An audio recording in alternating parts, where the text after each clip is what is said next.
Okay, welcome, ladies and gentlemen, right into all of our trigonometry stuff. We're going to look at the 6 trigonometric functions, and we're going to be doing a lot of math in this sort of stuff today. A little bit of new stuff, a little bit of not new stuff. All right, so let's go ahead and look at what are the functions that we're going to be dealing with.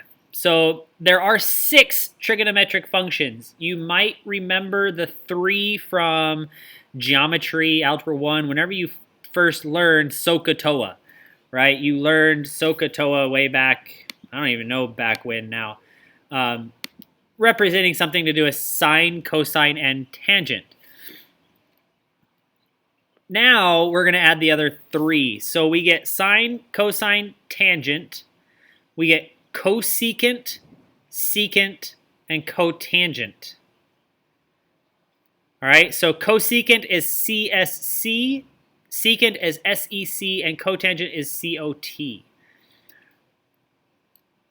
So we have right triangles. We're going to look at these 6 things. We're going to give you a right triangle.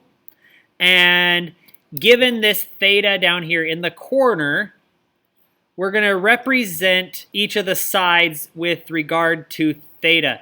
And I know that the side over here is opposite, the side down below is adjacent, and the big long side is my hypotenuse. So I know this already. These are things that we remember from geometry. So here's our 6 ratios, so fractions. Sine represents the sine of theta is going to be the opposite over the hypotenuse. Cosine is going to be the adjacent over the hypotenuse. And we're talking about length, so whatever the length of the adjacent side is divided by the length of the hypotenuse. And the tangent of theta is opposite over adjacent. And then what you're going to find out is cosecant is just the reciprocal of sine, so hypotenuse over opposite. Secant is the reciprocal of cosine. And likewise, cotangent is the reciprocal of tangent. So it's very handy that we understand which ones are reciprocals of what. Okay, so sine goes with cosecant, cosine goes with secant, and kind of obviously tangent goes with cotangent.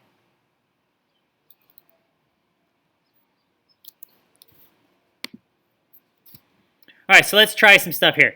So I want to find the values of the 6 trig functions of theta. So basically I'm going to say, what is the sine of theta? Well, in this case, I need opposite of theta divided by hypotenuse. Well, I don't have hypotenuse yet, but I'm pretty sure we could figure out using a very simple Pythagorean theorem. 4 squared plus 3 squared equals the square root of 16 plus 9 is 25. So it's 5. So sine of theta is opposite over hypotenuse, so it is 4 over 5. Cosine of theta. Cosine of theta is adjacent over hypotenuse, which is 3 over 5. Tangent of theta, opposite over adjacent, so 4 over 3. And I continue with this, going cosecant is the reciprocal of sine, or in other words, hypotenuse over opposite. Secant of theta is the reciprocal of cosine, or in other words, hypotenuse over adjacent. And cotangent theta is the reciprocal of tangent, or in other words, adjacent over opposite, which is 3 over 4.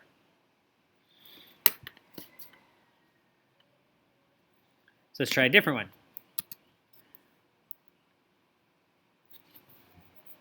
Now, I notice I don't have what would be technically the opposite side, so I do need to use Pythagorean theorem here. So 10 squared minus 5 squared, right? Because a squared plus 5 squared equals 10 squared. So this would be the square root of 100 minus 25, which is 75, reduces to 5 root 2.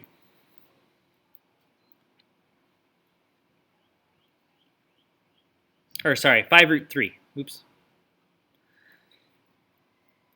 All right, so let's think about this. Sine of theta. Theta is over here in this corner, so opposite divided by hypotenuse is 5 radical 3 over 10, which would be root 3 over 2. Cosine theta is going to be 5 over 10, which is equal to 1 over 2. Oops. Tangent of theta is opposite over adjacent, so 5 root 3 over 5. I get 5's cancel, so I get radical 3. Moving right along, cosecant of theta is the reciprocal of sine, so 2 over radical 3, but we're not allowed to leave radicals in the denominator, so I have to multiply by root 3 over root 3, and I get 2 root 3's over 3. Secant theta is the reciprocal of cosine, so I get 2. And cotangent theta is the reciprocal of tangent. Since this is root 3 over 1, it becomes 1 over root 3. But I have to do that multiply by a fancy form of 1, and I get root 3 over 3.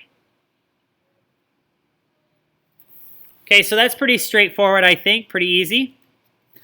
Oh, my stuff's not deleting today. All right, so let's look at some special angles. First special angle that we're going to deal with is the 45. And if you're given any 45, 45, 90 triangle, this will help us determine what is the sine, cosine, tangent, and the other three of 45. These are ones that we're going to want to try to memorize to the best of our abilities. I will also give you guys the hand trick when you guys come to class next, and we'll be able to use the unit circle. But right now, let's look at it with respects to a triangle. So if I let each of the legs equal to 1, and I know I can because it's 45, 45, which means it's isosceles. If I let this equal to 1 and 1, I know from the Pythagorean theorem that this means this is root 2. 1 squared plus 1 squared is 2. Square root gets root 2. Which means I can do the sine of 45 degrees. The sine of 45 degrees is going to be 1 over root 2. But I can't leave the radicals in the bottom. So I get root 2 over 2. That's a very special number for us, root 2 over 2.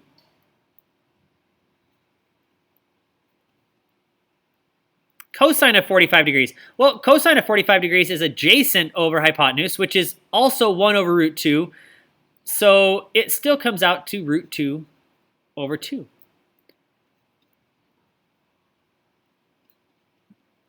I'm going to go ahead and write that in there. Tangent of 45 degrees is opposite over adjacent, so that's 1. Oops. Cosecant of 45 degrees. Cosecant is the reciprocal of sine. Sine is 1 over root 2, so cosecant is going to be root 2. Well, nicely in this case, secant is the same thing because cosine was the same thing. And, dang it. Cotangent 45 is the reciprocal of 1, so it's just 1. So these are very special numbers for us, as I was saying. Ones that you're going to become familiar with. And at some point in time, I'm going to say, hey, what's the sine of 45 degrees? And you're going to be able to say root 2 over 2 with not too much thinking. You also have to recognize that this doesn't only mean 45 degrees. This could be pi over 4. 45 degrees is pi fourths. So the sine of pi fourths is root 2 over 2. All right, cosine of pi fourths is root 2 over 2. Tangent of pi fourths is 1. So you need to be able to convert between degrees and radians here interchangeably. 45 degrees is the same thing as pi fourths. Let's move to the 30, 60, 90 triangle, the one we learned in geometry. The other one we learned in geometry as well. This one had some special qualifications here on your sides, or special ratios on your sides. If you let the shortest leg equal to 1, we got some very special properties. The first is that the hypotenuse is twice the length of the shortest leg, and that this side is root 3 times the length of the shortest leg.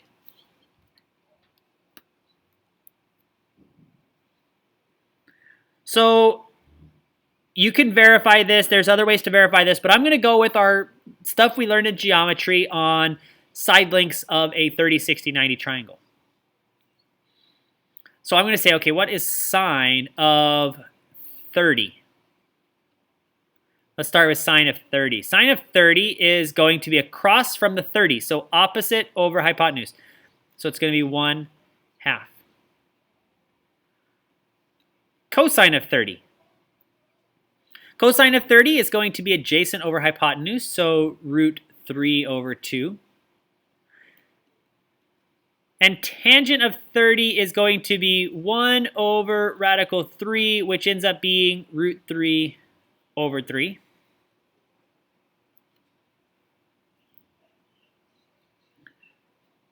Cosecant of 30 is the reciprocal of sine, so that's 2. Secant of 30 is the reciprocal of cosine, so it's 2 over radical 3, which becomes 2 radical 3 over 3. And cotangent of 30 degrees is equal to, well, the reciprocal of tangent, which would be radical 3. So that's the 30 degrees, and again, these are very special numbers for us. 1/2, root 3 over 2, root 3 over 3. These are very special. Remember that also equals for the 30-degree angle. The 30-degree angle is the same thing as a pi over 6 radians. So let's look at the 60-degree angle now. Sine of 60 is... Here's the 60 now, so it's opposite over hypotenuse, so root 3 over 2. Cosine of 60 is adjacent over hypotenuse, so it's 1/2. Tangent of 60 is opposite over adjacent, so root 3.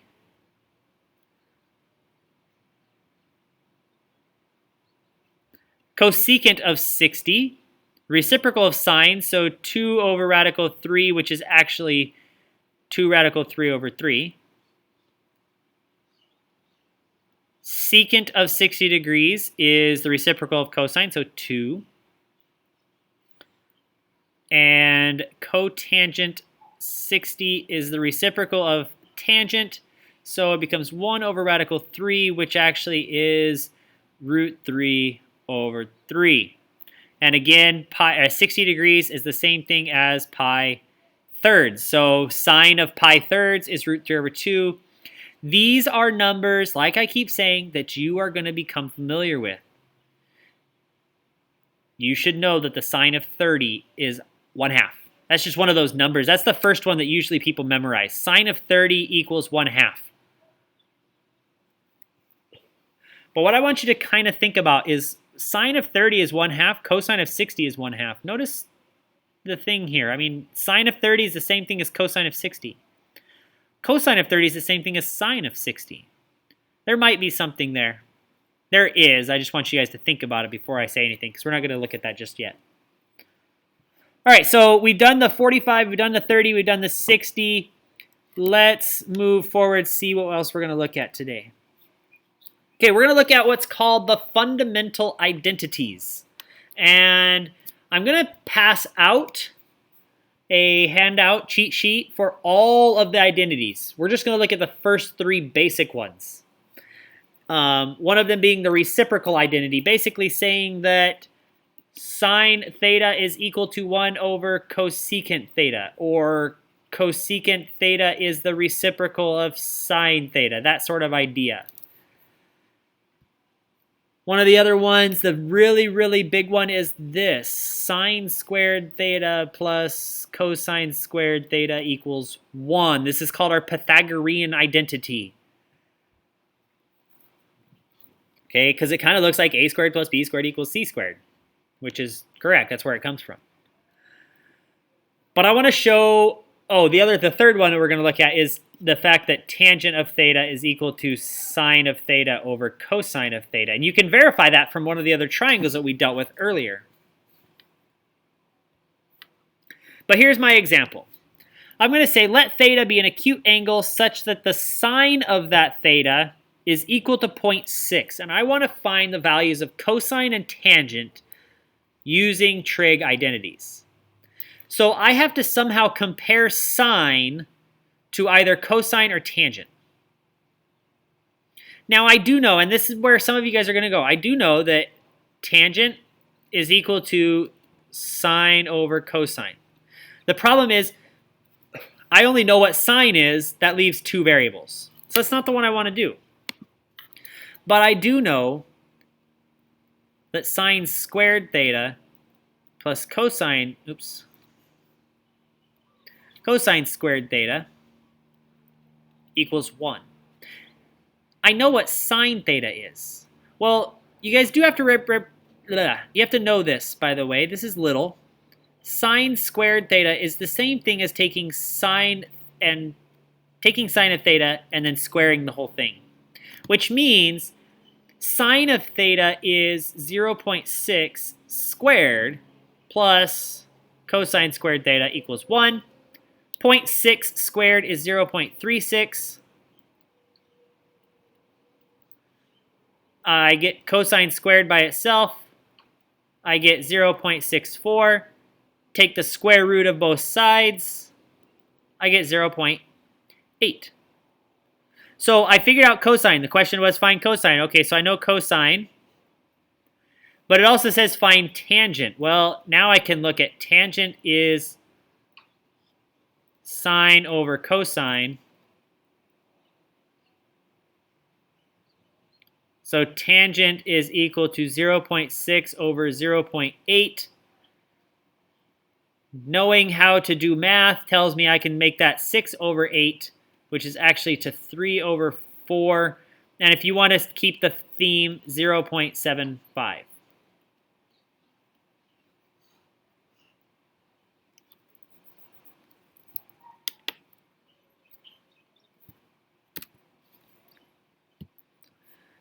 Let's try another one. Let theta be an acute angle such that the tangent of that theta equals 3. Find the value of cotangent and secant using trig identities. Well, I know that tangent and cotangent are very similar in the fact that they are reciprocals of each other. So if tangent theta equals, where'd that come from?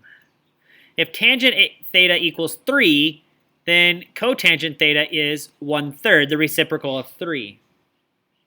And I also have a Pythagorean identity that compares secant to tangent.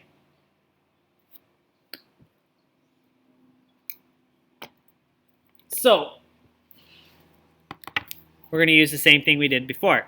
Let's see if I can remember it off the top of my head. That'd be nice, but apparently I'm not going to be able to. I know that 1 plus tangent squared is equal to secant squared theta.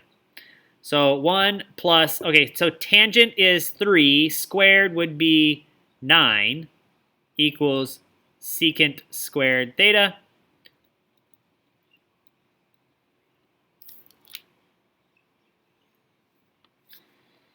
Square root gets me radical 10 equals to secant theta. We have now answered both questions asked of us.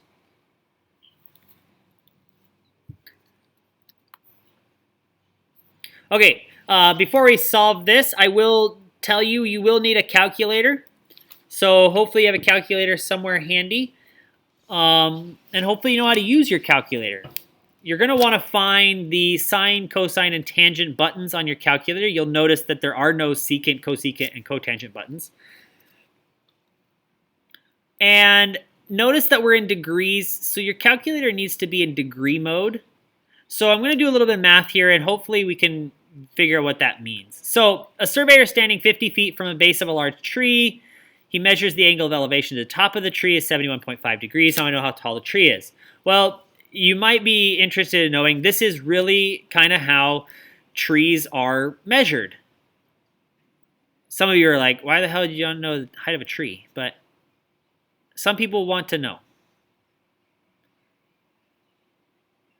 Okay, we're going to assume this tree is over here. It's standing straight up and down. And the surveyor is out here somewhere. He's looking up at the top of the tree. And he is 50 feet from the base of the tree. Now, you need to know where the angle goes. The angle is going to be here because he's measuring from the ground up. That's why it means elevation, so 71.5 degrees. You might recall doing this in geometry, which is good. You got a leg up on some of the other people that don't remember their geometry classes. Now, if I look at 71.5 degrees, I have the opposite side and the adjacent side. So that tells me to use tangent. So the tangent of 71.5 degrees is equal to opposite over adjacent. Now I'm solving for x, so I have to multiply both sides by 50. And I get 50 tan 71.5 equals x. Now you're going to want to plug into your calculator tangent of 71.5. You don't necessarily have to do this first, but I want you guys to get, I want to make sure you get 2.9887 rounded there. And if you're not getting 2.988, just let me know tomorrow and I'll make sure everybody knows how to change their calculators. Okay, so multiply that number by 50. I get that the tree is 149.43 feet tall.